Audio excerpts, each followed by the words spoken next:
Então, vamos lá. Bom dia, pessoal. Me chamo Leonardo, faço parte da comissão organizadora da 20ª Jornada Científica do HUB. Minha câmera vai ficar fechada aqui, mas eu estarei com vocês para dar suporte técnico no que for necessário. Caso algum de vocês perca a conexão ou tenha dificuldade, basta me ligar que eu tento ajustar aqui para a gente não parar a atividade. Antes de começar, informo a todos que esse evento será gravado e publicado no canal do HUB no YouTube. Ao ligar sua câmera e microfone, você autoriza o uso da sua imagem, voz e nome para essa finalidade, sem qualquer ônus e em caráter definitivo pelo prazo de 10 anos. Aviso também que ao acessar essa transmissão pela plataforma da jornada, sua presença foi registrada automaticamente e o certificado de participação será emitido em até 30 dias após o evento. Para baixá-lo, é só fazer login no site e ir até a área do participante. Então, dito isso, passo a palavra para o nosso moderador, Luciano Talma. Bom dia a todos. Meu nome é Luciano Talma, eu sou médico neurologista do Hospital Universitário de Brasília e atualmente estou na chefia da divisão de gestão do cuidado do hospital. Primeiro, contextualizando essa atividade, nós vamos dar início a uma palestra sobre os impactos neurocognitivos e funcionais da COVID, cenário atual e desafios futuros, como também apresentar os atuais projetos de pesquisa que estão sendo desenvolvidos no hospital relacionados à COVID-19. Esta é uma das atividades que compõem a programação da 20ª Jornada Científica do HUB. O evento está acontecendo agora de 8 a 12 de novembro, de forma online, e as inscrições para as demais palestras continuam abertas, tá, gente? E podem ser realizadas pelo site do evento, que está disponível aqui no chat. Aproveito para também, e eu vou aproveito para reforçar o link aqui com vocês, tá? Vou disponibilizá-lo no chat novamente. E eu gostaria de apresentar o nosso palestrante, que é o professor Dr. Felipe von Glen. O professor Felipe ele é o atual coordenador do DC de Neuroimunologia da Academia Brasileira de Neurologia, professor adjunto de Neurologia da Faculdade de Medicina da Universidade de Brasília, UNB, neurologista com área de atuação em neuroimunologia, mestre e doutor em Ciências Médicas com concentração em Neurologia pela Universidade de Campinas, tem pós-doutorado em Neuroimunologia na Harvard, e é membro titular da Academia Brasileira de Neurologia e membro titular como fellow da Academia Americana de Neurologia. E tem título de especialista pela Sociedade Brasileira de Clínica Médica e pela Academia Brasileira de Neurologia. Então, apresentado o professor Felipe, podemos dar início à palestra. Bom dia a todos. Obrigado, Dr. Luciano e a comissão organizadora pelo convite, para a gente poder apresentar um pouco do nosso trabalho. É um prazer estar aqui com vocês hoje. E vamos falar aqui durante mais ou menos 50 minutos, então, sobre os impactos do SARS-CoV-2 no sistema nervoso como um todo, né? E as manifestações agudas e crônicas que nós estamos acompanhando aí. Bom, eu estou aqui agora colocando minha apresentação. Tá. Bom, dúvidas, se alguém quiser interromper, não tem problema, ou no final da apresentação também a gente vai estar aqui para responder as dúvidas que surgirem.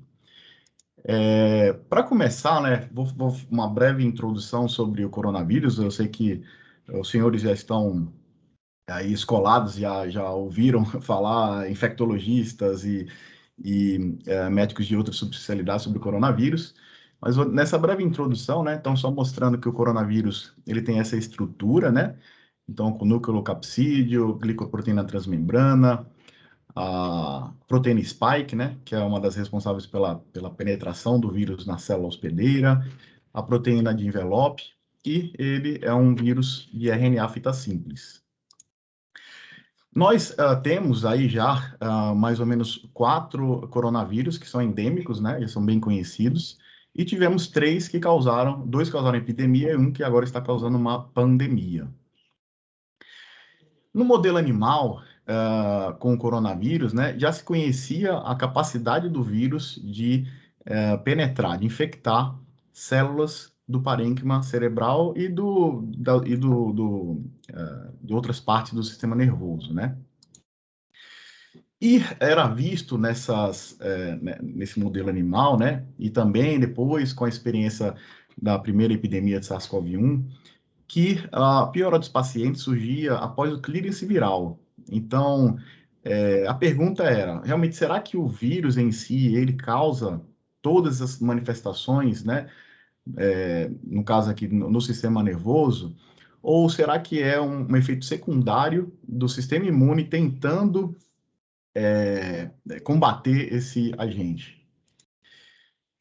Dados dessa semana, coletei da Johns Hopkins, falam que nós temos mais ou menos 250 milhões de casos, né? Esses são os casos notificados, provavelmente nós temos mais casos, talvez o dobro. Número de mortes relacionado ao Covid, ultrapassamos a marca de 5 milhões, também dos casos notificados, e ultrapassamos a marca dos 7 bilhões de vacinas administradas pelo mundo. Então, são dados bastante impactantes sobre a epidemia. Como o vírus, né, tem infectado a população mundial como um todo, né, e como ele tem causado mortes. A gente sabe que ele penetra na célula, né, através, então, da conexão, né, entre um receptor, que está na proteína spike, e o receptor da enzima conversora de angiotensina 2, né? E depois você tem a interação com a proteína serina, protease serina, né, TMPRS2, e aí o vírus entra na célula e depois ele vai utilizar todo o maquinário intracelular para se reproduzir. Bom, ele já foi detectado em quase todos os tecidos do corpo, né? Então, já existia uma descrição, né, de alterações neurológicas, como dor de cabeça, cefalopatia, síndrome de Guillain-Barré, né? Ageusia, mialgia, anosmia e AVC. Também no tecido renal, hepático, gastrointestinal, principalmente gastrointestinal causando diarreia, náuseas, vômitos. Então, essas já eram, né, manifestações em outros tecidos já conhecidos do SARS-CoV, do coronavírus, né? A capacidade dele entrar na célula, né, vírus específica, né, então mutações aleatórias no vírus com o tempo podem ajudá-lo a entrar com mais eficiência na célula, e também alterações relacionadas ao hospedeiro, né, com polimorfismos genéticos que facilitam o acoplamento da proteína spike com os receptores, né, podem facilitar a infecção e aí a invasão dos tecidos e as manifestações que a gente já conhece. Bom, o efeito do vírus, né, ele se liga no receptor, então ele poderia ter um efeito citotóxico direto ao se ligar na receptor ACE2. Ele pode também perturbar, né, o sistema renina, angiotensina, aldosterona, né, aí resultando aí em lesão tecidual, inflamação, alterações aí relacionadas à hipertensão. Também ele é capaz de infectar células do endotélio e ativando a cascata a cascata de coagulação, e nós sabemos que ele também causa aí uma disfunção do sistema imune. O sistema imune ele começa a liberar várias citocinas que trazem essa tempestade de citocinas que afetam aí, acabam por afetar todos os tecidos do corpo. Bom, e quais são os impactos, então, neurológicos da COVID-19, né, relacionados à infecção pelo SARS-CoV-2? No sistema nervoso central, né, já se sabia desde da primeira epidemia com SARS-CoV-1 que as células do endotélio da barreira hematocefálica eles apresentam ACE2. E também células da glia, neurônios, isso foram detectados em necrópsias, né? e através de imunistoquímica foi identificado essas portas de entrada. Uma maior concentração da ACE2 na substância negra, na medula, no hipocampo, núcleos de base, sistema límbico. Então, conhecendo a maior concentração da ACE2, já existiu, né, no começo da pandemia, uma perspectiva de que nós teríamos milhares de casos de infecções diretas no sistema nervoso central e no sistema nervoso periférico. Que bom que isso não aconteceu da forma que era previsto, né? Sabendo, então, da concentração da ACE2, que seria a porta de entrada do vírus, a primeira hipótese era que o vírus ele entraria pelo nariz, né, pela mucosa nasal, e aí ele iria ser transmitido, através dos neurônios, por transmissão retrógrada, ele iria até o tronco cerebral. Outra hipótese, que já é conhecido esse mecanismo em outros vírus, né?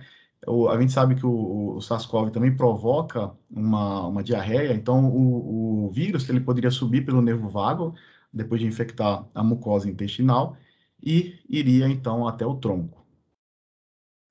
Outra hipótese de disseminação hematogênica, o vírus livre ou o vírus dentro de células do sistema imune, principalmente células apresentadoras de antígeno, ou tudo que nós teríamos de lesões, ou combinado com os primeiros mecanismos que eu falei, seriam por lesões secundárias à hipóxia, isquemia, fenômenos tromboembólicos, inflamação sistêmica, né? A gente sabe que a grande parte dos casos graves, você tem uma pneumonite inflamatória, essa pneumonite inflama o corpo inteiro, e isso provoca, né, alterações da pressão arterial, alterações tromboembólicas pelo corpo, e também isso acaba afetando o cérebro, né? Aqui mostrando, né, essa via de transmissão retrógrada do vírus, foi bem questionado no começo por causa da anosmia, né, a perda do olfato e do paladar, e uma hipótese seria que ela infectaria o neuroepitélio e aí ela viajaria para trás, para o tronco cerebral. Mas a gente tem visto que, na verdade, poucos neurônios são infectados, na maioria das vezes as células sustentaculares é que são infectadas, né? E elas ficam lá no epitélio nasal, né? Não realmente, de fato, migrando para o sistema nervoso central, que é uma boa coisa, né? Então, diante de todas essas hipóteses, no começo, né, nós tínhamos essa pergunta: será que o vírus vai causar doenças agudas no sistema nervoso central, no sistema nervoso periférico, no músculo? Será que o vírus vai causar tudo isso ou vai ser uma consequência, né, da infecção e da ativação do sistema imune? Como é que ficariam as pessoas que sofrem de doenças crônicas, né, neurológicas, após serem afetadas pelo Covid? Será que essas pessoas teriam uma doença piorada? Qual o impacto da Covid, né, em pacientes? Então, então, como falei aqui, né, a longo prazo, e na doenças neurológicas, será que o Covid ele é capaz de provocar uma infecção crônica? Será que ele é capaz de permanecer no tecido cerebral por longo prazo? Então, essas seriam as quatro principais perguntas, né, a serem respondidas ao longo do tempo. Bom, começaram, então, a aparecer relatos de caso, né, daqui uma encefalite, e próximo, né, do bulbo olfatório. Então, começou-se a ter aquela preocupação: será que todo mundo que tem anosmia vai ter uma encefalite, né, vai ter convulsões, vai ter problemas de memória, porque essa região está relacionada principalmente com uma memória. Aqui outro caso, né, de encefalite. Aqui um caso que nós vimos no próprio HUB, né, um paciente que começou a apresentar mioclonias. Eu vou apresentar rapidamente o vídeo para vocês verem. É uma cortesia da doutora Márcia Neiva e da doutora Thalita Gripe.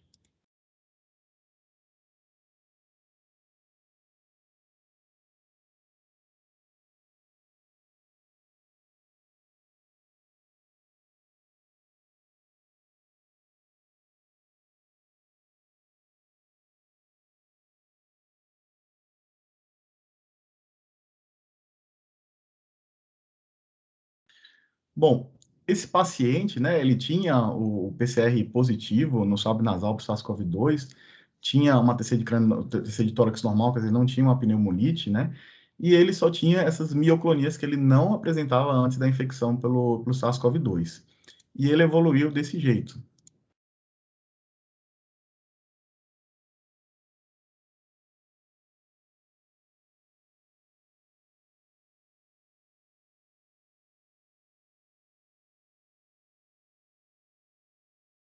Bom, ele teve, né, uma mioclonia generalizada e acabou sobrevivendo. Depois de 3 semanas ele recebeu alta e a gente agora está acompanhando, né, tentando descobrir qual a verdadeira causa. Será que foi, então, uma infecção direta no vírus em alguma parte do encéfalo?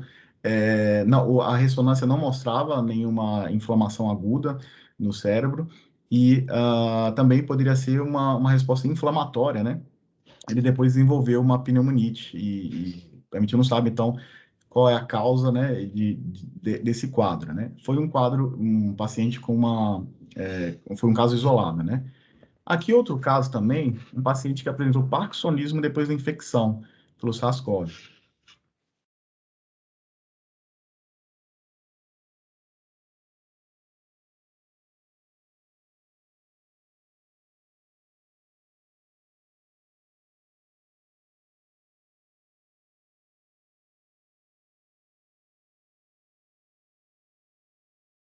Então, vocês podem notar que o paciente também, previamente, não tinha nenhuma comorbidade, era rígido, e começou a apresentar esse parkinsonismo depois de detectado, né, uma infecção aguda pelo SARS-CoV-2. Ela foi muito bem investigada, foi vista que nos núcleos da base, né, nesse exame SPECT contra DAT, existia uma deficiência de neurônios dopaminérgicos e aqui nessa ressonância, uma reconstrução 3D, mostrando que provavelmente alguns neurônios foram lesados.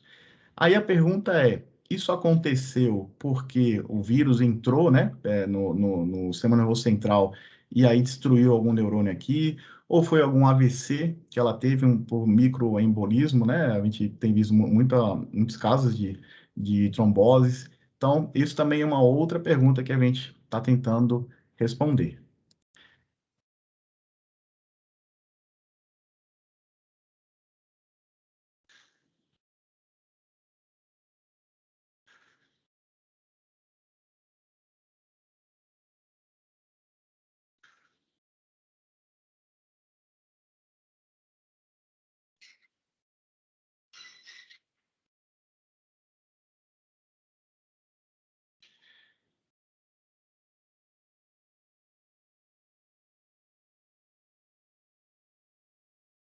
E aqui eu quis mostrar apenas quando ela começou a tomar a levodopa, né?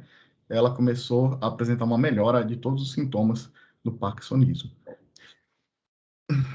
Bom, aqui doenças cerebrovasculares, encefalopatia necrotizante aguda também é um quadro extremamente grave, né?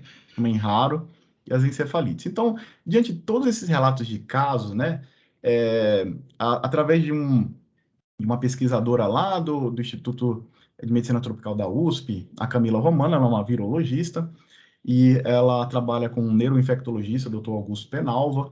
Então, foi feito esse estudo multicêntrico, onde o HUB e aqui em Brasília e o Sírio-Libanês participam, que foi desenvolvido para verificar se existe mesmo manifestações neurológicas, qual a frequência e qual a causa dessas manifestações neurológicas. Aqui as perguntas principais da pesquisa, né?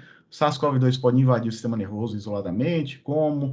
Existe tropismo pelo tronco atingindo o centro respiratório? Porque algumas pessoas são sintomáticas, outras não? Efeito do vírus é direto ou indireto? Causa sequelas a longo prazo? Alguma característica do hospedeiro facilita a infecção? O vírus sofre mutação? Então, esse estudo está em andamento, ele é conduzido lá pelo Instituto de Medicina Tropical da USP, e a gente está aguardando aí os resultados preliminares que estão para ser lançados. Outro estudo também, que aí no caso mais voltado para a parte do AVC, né, do acidente vascular cerebral, isquêmico hemorrágico, das tromboses, está sendo feita pela Fundação Oswaldo Cruz, pela Fiocruz de Pernambuco, e a gente aqui da UNB também, nós participamos, aqui é a doutora Márcia Neiva, é uma das coordenadoras comigo, e nós temos a doutora Marta trabalhando lá no hospital de base também, que nos ajuda a, então, verificar, né? É um estudo que vai estar incluindo 1.000 pacientes com AVC ou qualquer outra doença cerebrovascular, mais 2.000 controles, e a gente está tentando descobrir realmente se existe uma casualidade entre infecção pelo SARS-CoV-2 e acidentes vasculares cerebrais. Então, esse estudo está em andamento, e também em breve a gente já está atingindo a marca de 1.000 pacientes. Bom, para quem não é neurologista da área, então como é que a gente diagnostica, né, um paciente com uma doença neurológica e como a gente vai associar, né, com esse agente causal, que possivelmente seria o SARS-CoV-2, né?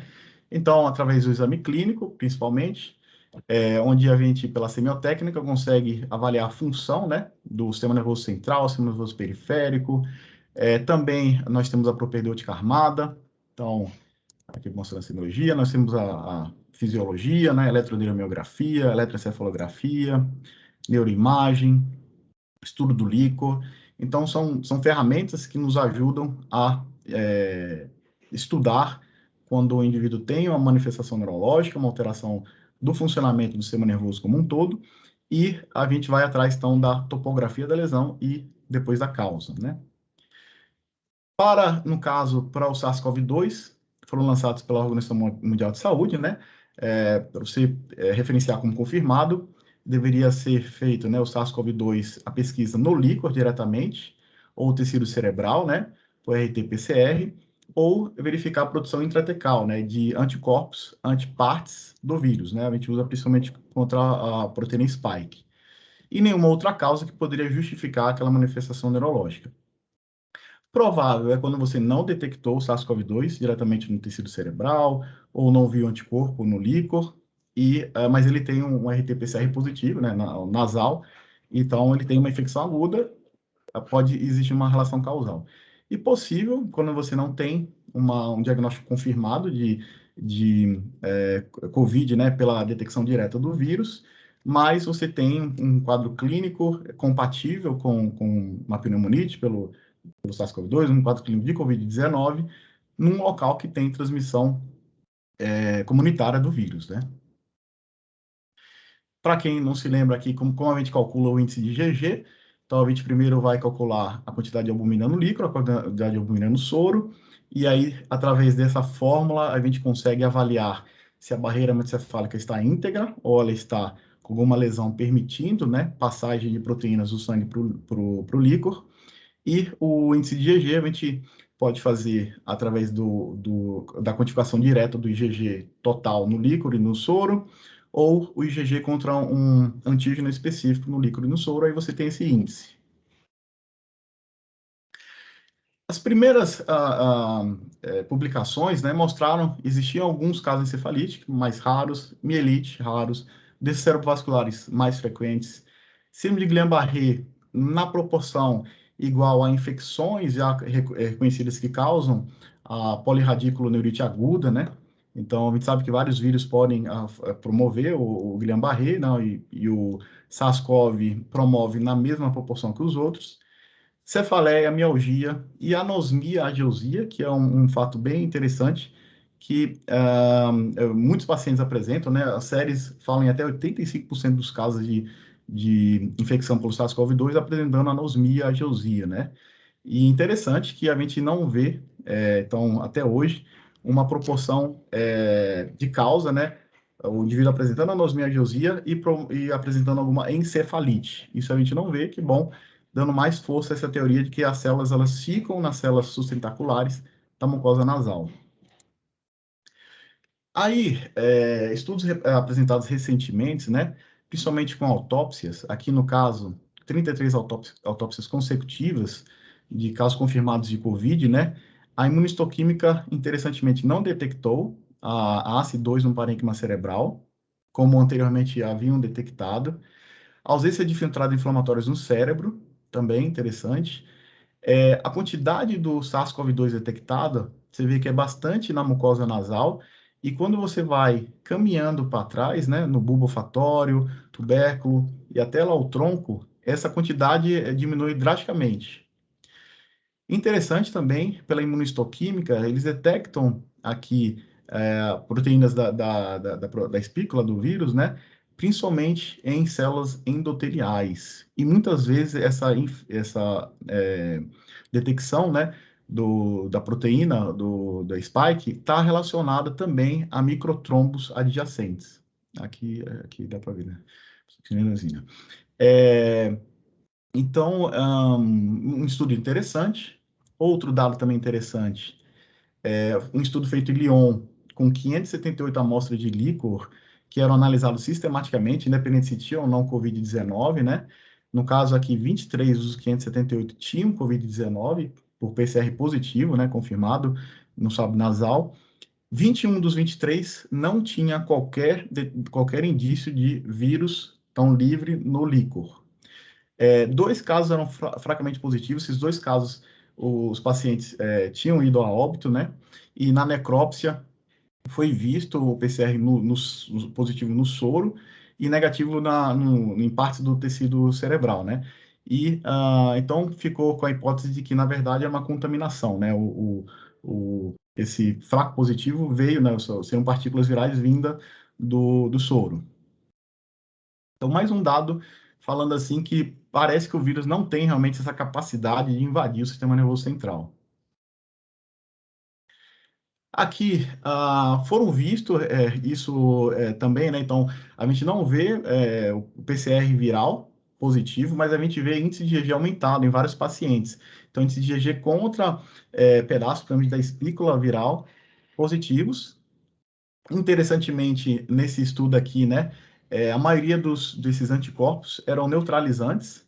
Então, aqui você tem células de organoides, né, e elas eram infectadas com o SARS-CoV-2. Aqui, pessoas que tinham líquor normal, né, doaram líquor normal, colocaram no meio de cultura esse líquor de pessoas normais e aqui em vermelho existe aqui o SARS-CoV-2.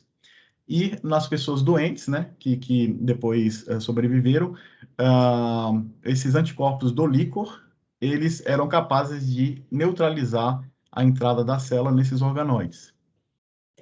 Interessante também que foi detectado um aumento de citocinas e quimiocinas no líquor, principalmente citocinas que indicam disfunção da barreira hematoencefálica. Então, aqui no caso, né, o CXCL8, uma quimiocina, ou também chamada IL8, a gente vê, nos casos, aumentado a quantidade dessa citocina quando existe uma encefalopatia. Em outras condições, como lesões do nervo periférico, dor de cabeça apenas, até mesmo encefalite, que é uma inflamação localizada no cérebro, você não vê tanto aumento do CXL8, né? E da mesma forma também o VEGF-A, alfa, que está aumentado no líquor dos pacientes, né? Existe muita dúvida se isso é provocado diretamente pelo vírus ou se é, como aqui nesse outro experimento, se é provocado pela hipóxia, né? Você vê aqui no caso ele falando da IL8, né, que é o CXL8, aumenta em condições de hipóxia. Então a gente não sabe, né, também se é um efeito direto do vírus ou se é um efeito secundário da hipóxia causada pela infecção grave provocada pelo vírus. Uma outra teoria é que existiriam aí anticorpos associados a neuroantígenos. Então, você teria essas manifestações neurológicas, não devido ao vírus propriamente dito, mas devido a uma reação cruzada que promoveria o aparecimento de autoanticorpos, né? Autoanticorpos até conhecidos que causam encefalites autoimunes, como anti-NMDA receptor, anti-Casper-R2, anti-GD1B, está associado ao Guillain-Barré, né? Então, são dados que nos ajudam a entender mais ou menos, né, como o vírus pode estar afetando o sistema nervoso. Nesse estudo também, muito interessante, publicado recentemente, né, também aqui foi usado necrópsias, né? Então, aqui 14 controles e 8 pacientes com COVID. E então, totalizando 22 pacientes, e em cada um desses pacientes eram coletados material de tecido cerebral do giro frontal médio e do plexo coroide. E aí foi feito uma avaliação pelos ômicos, né, pelo transcriptoma, E interessante desse estudo, né? Ele foi capaz de, por microdissecção, então, separar vários tipos celulares, neurônios excitatórios, neurônios inibitórios, células da glia, como astrócitos, micróglia, oligodendrócitos. E ele pode observar, né? Primeiro, não foi encontrado SARS-CoV-2 em nenhuma das amostras. Interessante isso. Foi encontrado, sim, principalmente no plexo coroide, né? Um acúmulo de proteína, de células mononucleares, né? Principalmente macrófagos. E eles, macrófagos teriam ativados, né? Esse estudo mostrou, né, que alguns mecanismos de sinalização intracelular relacionados com doenças crônicas estavam aumentados nos pacientes com COVID, quando comparados com os pacientes sem COVID. Então, um dado interessante aí, que ainda vai ser destrinchado e confirmado, né, e é bom a gente ficar de olho. Também a gente sabe que estudos anatopatológicos já indicam ativação microglial, né? Astrocitária e células TCD8 no tronco e cerebelo. Então, provavelmente alguma coisa vindo do sangue passa a barreira hematocefálica, ativa essas micróglias, elas ficam, então, modificadas. Também astrócitos. Existe também uma maior quantidade de células TCD8 no tronco e cerebelo, que pode então estar relacionada aí por essas manifestações que nós observamos.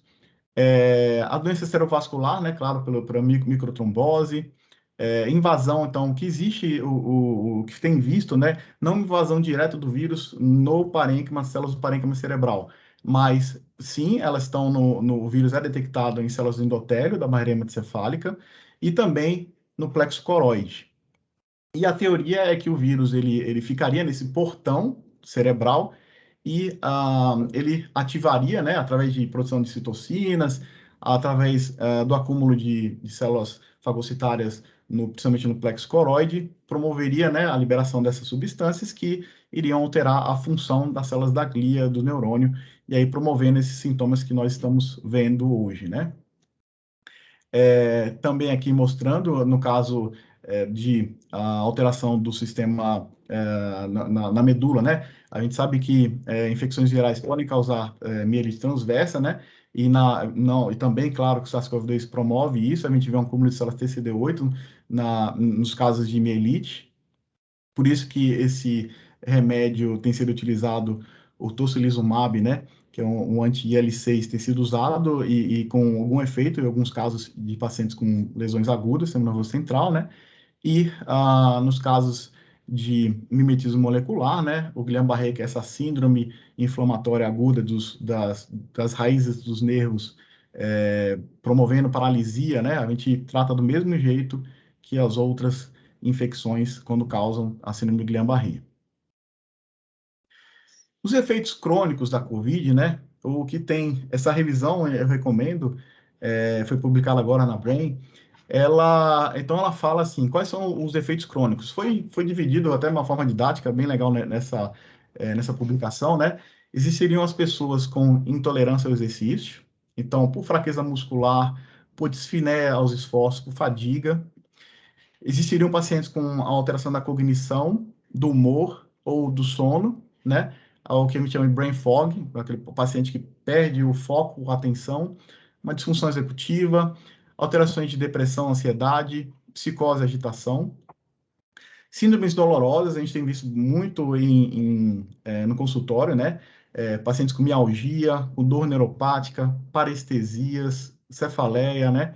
Zumbido no ouvido, e desautonomia, palpitações, hipotensão, hipotermia, febre. Então, esses quatro, né, domínios, eles são chamados genericamente de long COVID, ou aqui em inglês PASC, que é pós-aguda, sequelas relacionadas ao COVID. Aí vem o que já é sabido, né, das outras infecções. Hospitalização por qualquer infecção causa risco aumentado para demência vascular e Alzheimer em 10 anos. Ressonância cardíaca em pacientes pós-Covid-19 mostra, né, principalmente com aqueles com sintoma de intolerância aos exercícios, né, indica fibrose e inflamação miocárdica. Também existe um padrão de fadiga similar em outras infecções virais, como a dengue, mononucleose, a infecção pelo West Nile vírus. E, interessantemente, um estudo recente também mostrou nesses pacientes, principalmente com distúrbio cognitivo, né, um hipometabolismo frontotemporal e talâmico no exame do PET-CT com glicose radiomarcada. Então, aqui esse é o estudo interessante. Ele apenas observa essa alteração, né, mas não sabe por que isso acontece. Mas os pacientes com esse long COVID, que é principalmente com os sintomas cognitivos, eles teriam, né, no caso, um hipometabolismo no cerebelo, no tronco, no lobo temporal e no lobo frontal. No lobo frontal, especificamente no giro orbital e olfatório. Então, mostrando que pode realmente existir, talvez não por uma infecção crônica, né, mas talvez por algum distúrbio aí da regulação vasomotora, existe aí uma alteração que a gente ainda não sabe explicar por quê, mas os indivíduos, então, com esse brain fog, né, esse déficit cognitivo, principalmente, estariam com essas alterações. Aqui em neuroimagem, né, a gente, aqui um estudo que está sendo feito no HUB, né, ele também, semelhantemente, analisando a microestrutura do parênquima cerebral nos pacientes com COVID, aqui, COVID acompanhados por 3 meses, né, mostram aí algumas alterações da microestrutura. Não foi feito correlação ainda com o estudo patológico, mas existiria aí alterações do volume, principalmente, ou da espessura dessas partes aqui. Em vermelho estaria aumentado e em azul estaria diminuído.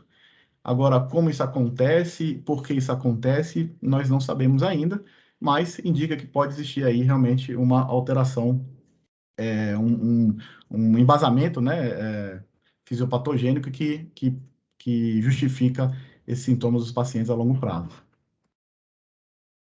Bom, aqui falando só como é tratado, você vê que na maioria dos casos aqui, nessa revisão que foi feita agora na Brain, muito boa, né? Mostrando que os sintomas são geralmente que tem uma boa resposta aos tratamentos propostos, né? Aqui falando sobre as sequelas crônicas, né? A fadiga, não existe ainda tratamento específico para isso, mas a fisioterapia, a acupuntura tem ajudado também. Drogas antidepressivas que atuam na via da serotonina, né, os inibidores da recaptação de serotonina, também tem um bom efeito. A disfunção cognitiva, né, aqui mostrando que ela melhora ao longo dos meses, né. Eu tenho usado particularmente no consultório também algumas drogas antidepressivas que atuam na via da serotonina e com boa resposta. E a depressão e alteração do humor, né, também pode ser pelo estresse isolado ou estresse pós-traumático. E aí psicoterapia e também drogas antidepressivas dão um bom suporte para o paciente. Em julho de 14 e 15, tivemos uma reunião lá no NIH, né? Era aberta a todos os pesquisadores que quisessem assistir, e foi muito discutido alguns tópicos, principalmente, né, anticorpo anti-SARS-CoV-2 no líquor, apenas com infecção central, né? Então, até sugerindo que nos estudos patológicos só fosse criado um grupo apenas com esses pacientes que previamente eram sabidos que tinham anticorpos anti-SARS-CoV, mesmo por muitos casos, mesmo com infecção robusta na célula central, o líquor também se mostrava negativo para o PCR viral. Então, falando, olha, não quer dizer que o líquor negativo você vai ter ausência de infecção no sistema nervoso central, né? Também era uma discussão que ainda não se chegou a uma conclusão. Em murinos, né, modelos animais, eles viam que alguns camundongos só eram infectados, né, por determinadas cepas, apenas no pulmão, outros somente no cérebro e outro nos dois, né, dependendo da cepa utilizada, e sugerindo que existiria aí um tropismo, né, inerente ao vírus utilizado, e também a suspeita de uma reação cruzada de anticorpos anti-SARS-CoV-2 e neuroantígenos. Essa discussão daqui, principalmente essa reação cruzada, né, foi publicado ontem, e eu estou trazendo aqui para vocês, esse estudo da Mayo Clinic, em Rochester, onde eles avaliaram 556 pacientes com suspeita de encefalite autoimune, que foram investigados com encefalite autoimune durante o ano de 2020, e viram que 18 casos, 3%, tinham uma sorologia positiva para SARS-CoV-2, quer dizer, no sangue. 5 desses 18 casos fecharam o diagnóstico de encefalite autoimune, e todos eles, quando foram investigar, não tinha nem no líquor, nem o vírus detectado por PCR, nem o anticorpo. E aí eles concluem falando que essa associação, né, é rara e muito ocasional, né, e que não dá para dizer que existe uma relação causa-efeito. Bom, dando continuidade, mais 5 minutinhos, qual o impacto da infecção por SARS-CoV-2 em pacientes com doenças neurodegenerativas ou desmielinizantes, né? Então, um indivíduo que vinha num basal, num platô, e de repente tem a infecção pelo SARS-CoV-2, desenvolve a COVID. Como é que esses pacientes seriam atingidos? E se esses pacientes tivessem uma doença inflamatória e tivessem uso de imunossupressor? Então, como esse paciente seria atingido, né? Aí, por iniciativa da Academia Brasileira de Neurologia, foi criado o REDONE, que é o Registro Brasileiro de Doenças Neurológicas, aberto ao público, né?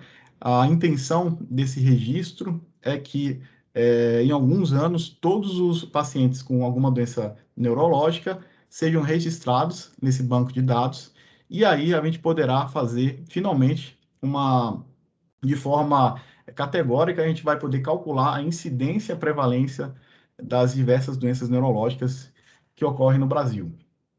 E aí já temos, né, um banco de dados robusto, né, e a gente foi ver, então, como os pacientes com Covid-19 eram afetados, no caso, pacientes com esclerose múltipla. Para quem não sabe, esclerose múltipla é uma doença inflamatória, crônica, desmielinizante do sistema nervoso central. Então, no banco de dados, nós conseguimos, né, acompanhar 11.500 pacientes, 110 deles tiveram sintomas de gripe, né? 99 foram confirmados com Covid-19. Desses 94, 87 tiveram sintomas leves, 13 tiveram sintomas que necessitaram de hospitalização e 10%, né, que era 10%, e 3% ficaram críticos na UTI. Aí publicamos esse trabalho, onde a gente faz uma correlação com os dados demográficos da época no Brasil, e acabamos por observar que os pacientes com esclerose múltipla e acometidos pela Covid-19 não tinham uma pior evolução comparados com os pacientes que não tinham esclerose múltipla, né? E a gente viu apenas que os pacientes com esclerose múltipla, que tinham as comorbidades que indicam pior gravidade para a COVID, né? Então, obesidade, hipertensão, diabetes, dislipidemia, esses pacientes também sofriam do mesmo jeito os riscos de ter uma COVID mais grave. Então, esse estudo foi publicado. Fizemos também outro estudo, no caso, com uma outra doença autoimune do sistema nervoso central, que é a neuromielite óptica. Então, nós acompanhamos, né, 2.061 pacientes com neuromielite óptica no Brasil, 34 desenvolveram COVID, 18 confirmados e 16 ficaram com casos prováveis que não fizeram o PCR do swab nasal. Então, a maioria dos pacientes tiveram uma doença leve, né, sendo tratado em casa, 77%. 4 pacientes tiveram que ser admitidos no hospital e em UTI. Um paciente morreu. Quando a gente vai comparar aí os pacientes que estarão confirmados com a população em geral, nós vemos que os pacientes com NMO, diferentemente dos pacientes com esclerose múltipla, têm maior chance de serem hospitalizados quando são acometidos pelo COVID e também serem hospitalizados em UTI, quer dizer, um quadro grave, né? Não observamos correlação entre morte e a infecção pelo COVID e ter o quadro de neuromielite óptica. Bom, então é isso que eu queria falar. Obrigado pela atenção e estou aqui disponível para responder as dúvidas. Obrigado.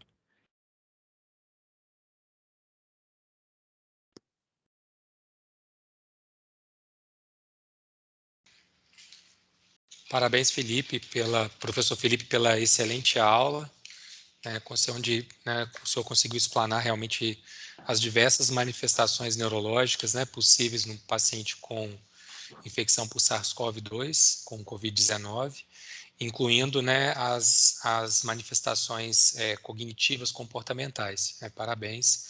E agora a gente abre para possíveis dúvidas, para discussão do caso, discussão também maior discussão do que foi apresentado aqui na palestra. Deixa eu acessar o chat para a gente ver se tem alguma dúvida. A princípio, ninguém registrou perguntas. Alguém quer fazer alguma colocação, quer fazer algum questionamento? A Jusileia fez uma pergunta. Felipe, vocês conseguiram identificar fatores de risco que poderiam ter relação com os sintomas relacionados ao COVID?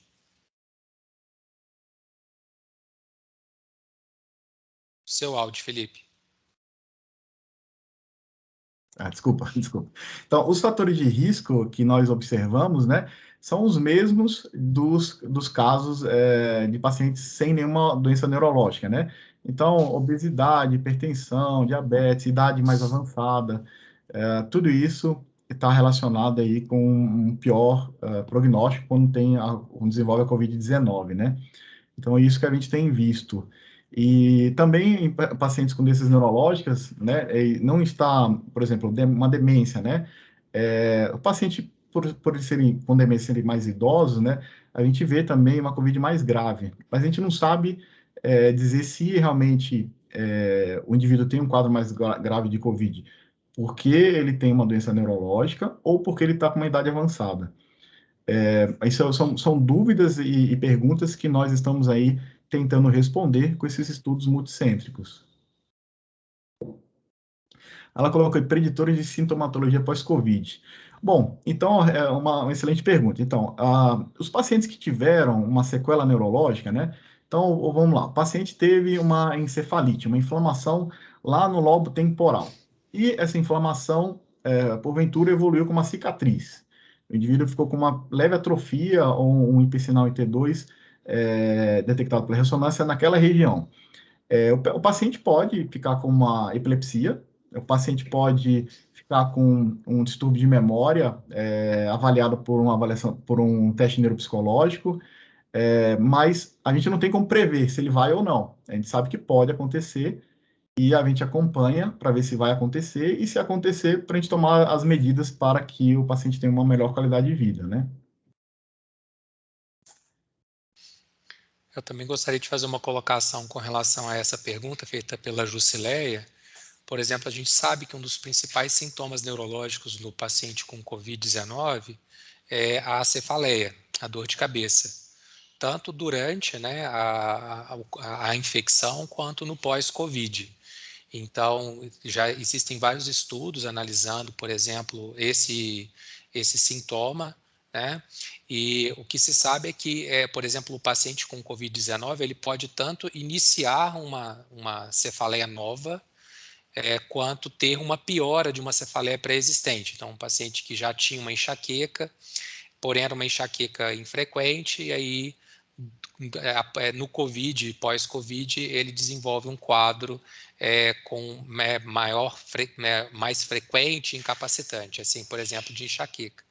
Então, eu queria questionar o Felipe como que ele tem visto isso, principalmente, ele vê essa questão também na prática, no consultório, pelo menos eu observo, a gente tem avaliado, é uma queixa frequente, desses pacientes com COVID e no principalmente no pós-COVID.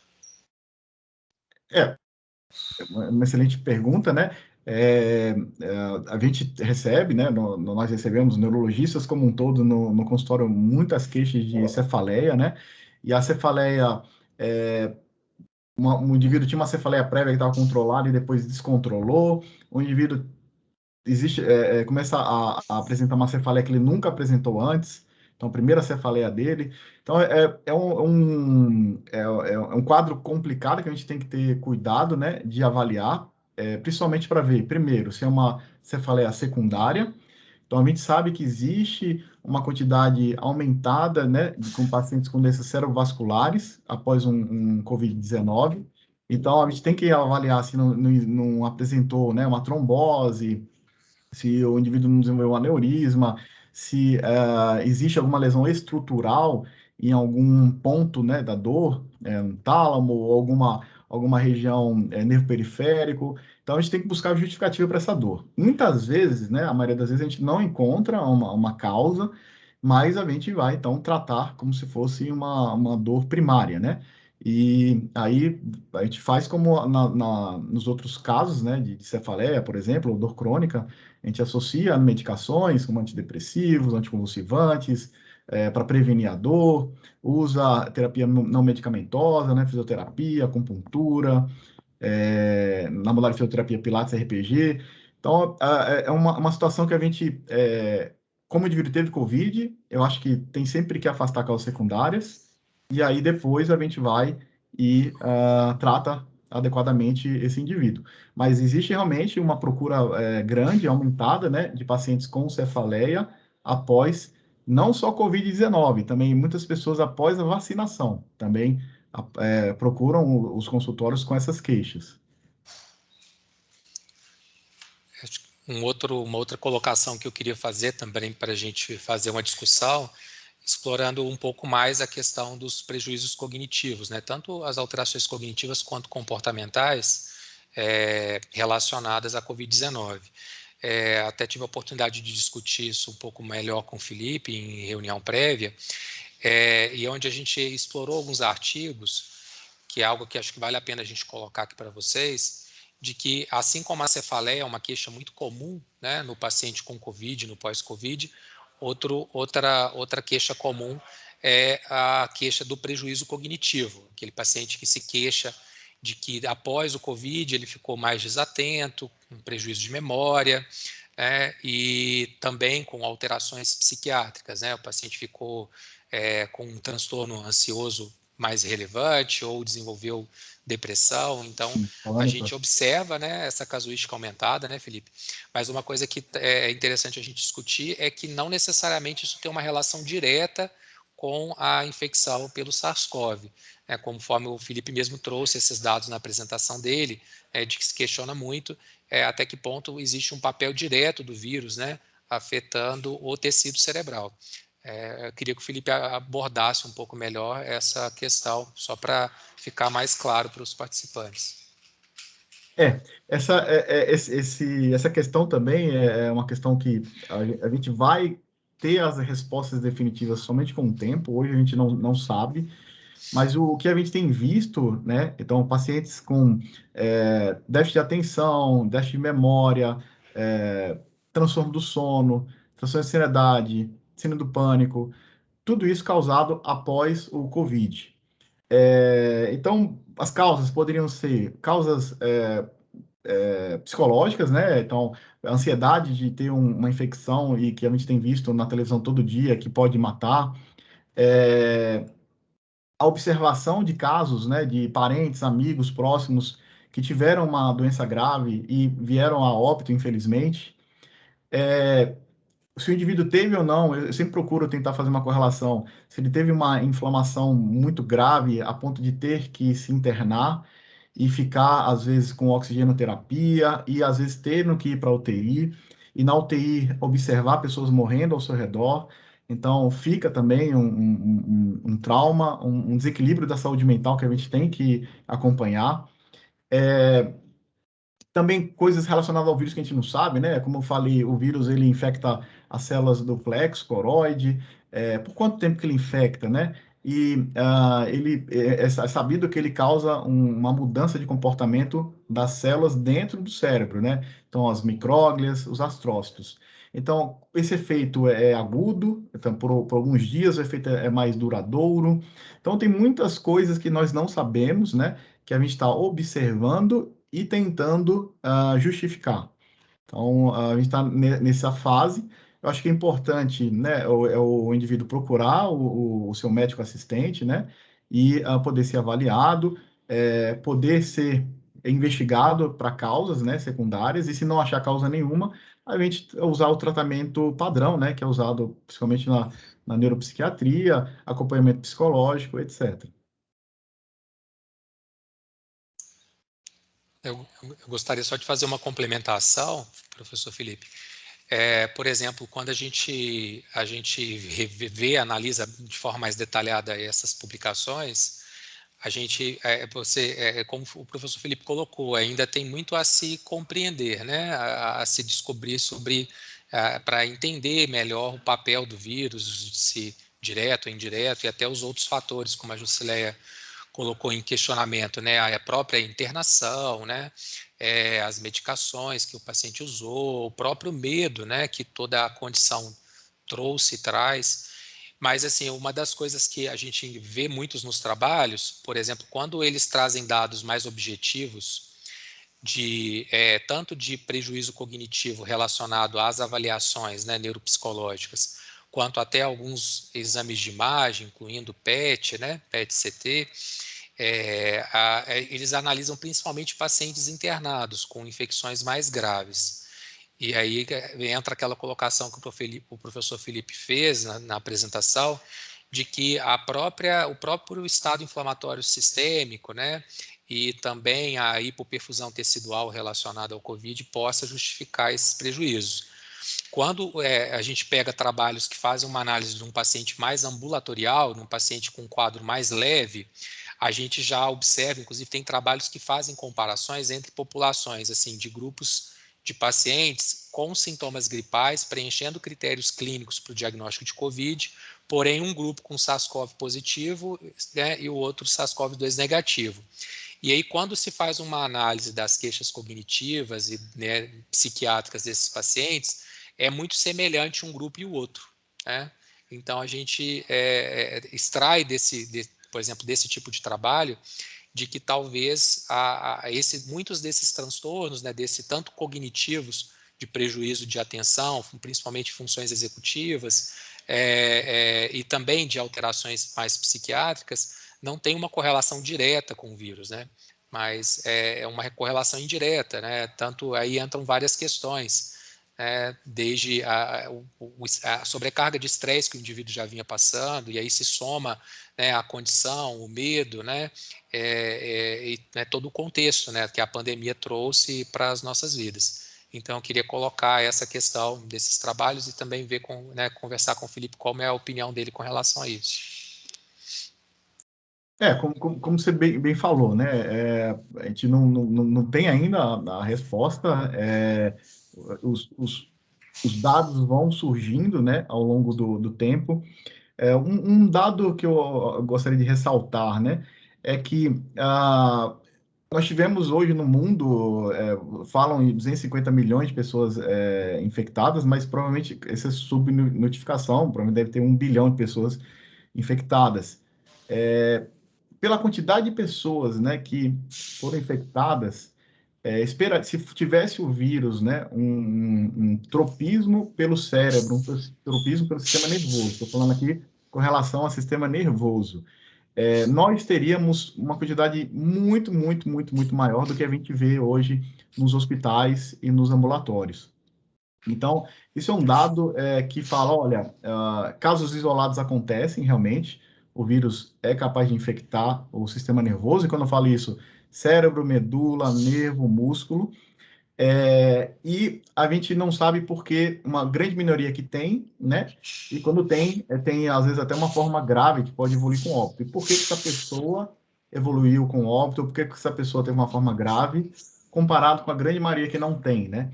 Aí a gente vai atrás de estudos, principalmente genéticos, para verificar se existe alguma predisposição, né? Algum fator que facilite a entrada do vírus no seu corpo.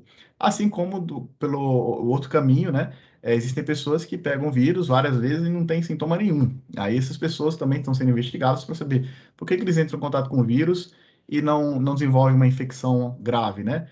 Muitas vezes eles desenvolvem uma infecção assintomática e nem sabe que teve a infecção.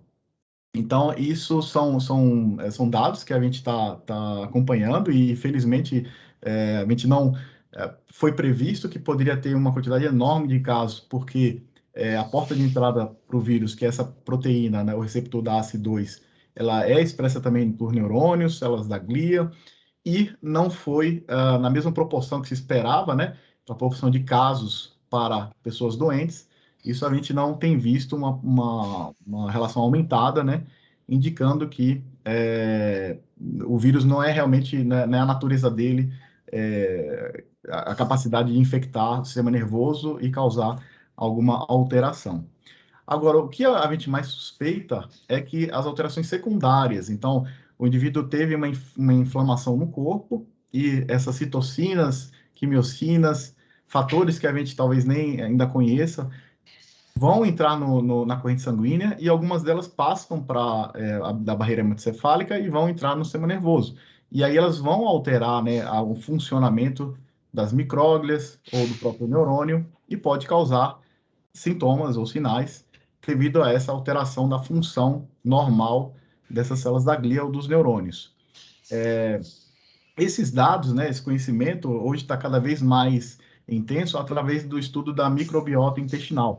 Então, sabendo que as bactérias que vivem no intestino, elas são capazes de produzir substâncias, e muitas delas atravessam a barreira hematocefálica e podem causar efeitos benéficos ou maléficos, né? Então, isso falando de uma forma geral.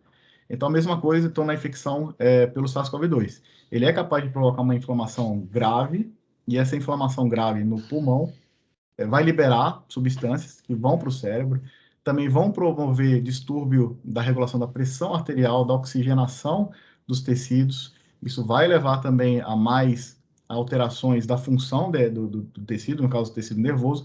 Pode ter AVC, então, pelos microtrombos que habitualmente, quando a célula endotelial da barreira hematocefálica é infectada, então vai ter microtrombo, vai ter falta de sangue em determinada região do cérebro, vai perder função dessa região.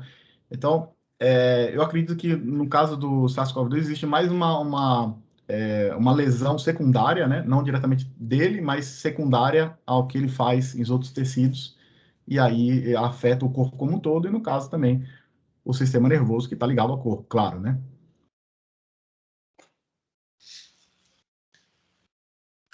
Alguém gostaria de levantar alguma outra dúvida, algum outro esclarecimento?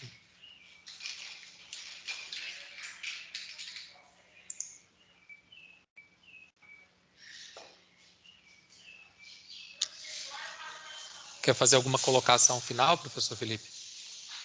Até aqui alguém colocou que poderia ter relação com medicação, processo de internação. Também pacientes, né, que têm hoje problemas de sono, ansiedade, estresse, e que ficaram internados em UTI, né, por muito tempo, sendo sedados, recebendo medicações, das mais diversas possíveis, podem ter, né, um efeito aí, também que pode ser transitório ou permanente, de ter alteração como ansiedade, síndrome de pânico, depressão. Então, isso também pode estar relacionado a uma internação prolongada, ao uso de remédios sedativos, né? Se o paciente é entubado e fica sob ventilação mecânica, ele é anestesiado, e isso tudo também vai contribuir, né, para esse conjunto de alterações que acontece no corpo da pessoa que está com o Covid-19, né?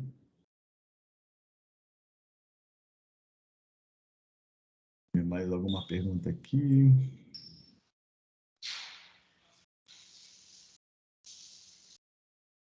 Então é isso.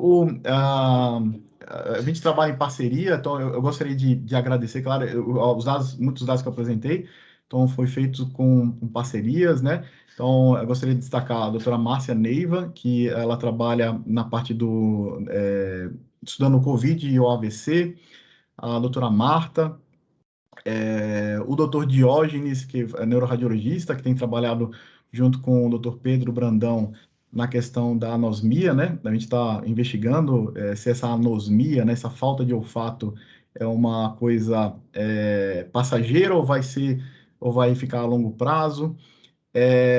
Também, né, a parceria com o doutor Luciano, que é o nosso gerente colega neurologista e também tem uma função de gestor aí no hospital. Então, nos dá todo o apoio para a gente poder desempenhar as pesquisas, né, e a assistência aos pacientes. Também o pessoal do Sara Kubitschek, nós temos lá o Agostinho, a Clarissa, os doutores Agostinho e Clarissa também têm ambulatórios lá que atendem pacientes com alguma sequela, né, de Covid-19. Então, gostaria de agradecer a atenção de todos e qualquer dúvida podem mandar por e-mail, né? Quem não anotou, eu vou botar aqui no chat. E obrigado pela oportunidade de falar do nosso trabalho aqui. Eu também gostaria de fazer as últimas palavras, parabenizando o professor Felipe pela excelente palestra, muito esclarecedora, né, assim, uma linguagem simples, né, para um tema tão complexo. Parabéns.